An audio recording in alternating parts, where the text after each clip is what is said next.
Now, Nick, in what feels like a classic case of history repeating itself, following Nancy Pelosi's historic visit to Taiwan last week, China is furious, agitating against us and the US over claims of stoking the flames of war. There's certainly a sense that relations between China and the US have never been worse. Are we heading to war, or are forecasts of war a beat up at the moment?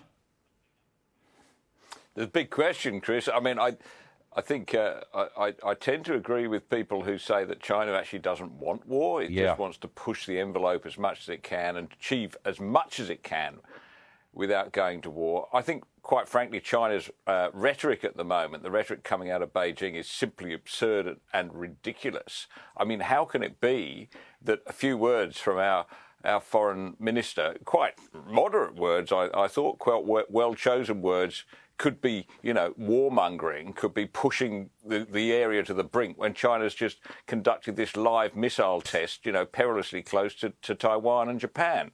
No, I think the line that China's taking just re-emphasises the fact that we in the West and in Asia need a united front against this belligerent, aggressive, tyrannical regime that can no longer be trusted to be a fair dealer over anything. So, in the end, there's no alternative, Chris, but to stay firm on this, whatever the consequences. John, are they bluffing?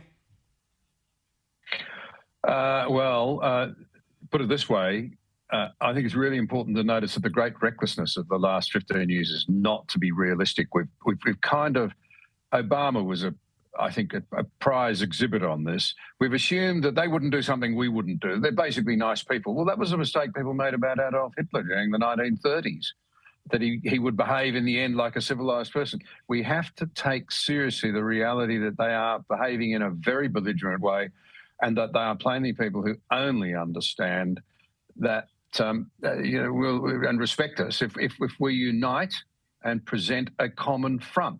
And I hear some people saying, well, what Pelosi did, and I'm not normally an admirer of her policies, but she, in common with people of the left of her generation, are usually very deeply committed to democracy. And I think we should give her the benefit of the doubt on that. I mean, I went as a senior member of government myself to Taiwan.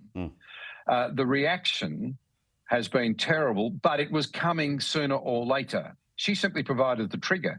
The trigger should be the most massive wake-up call, including in Canberra, where, I'll be blunt, both sides of government have not read the signs properly for far too long.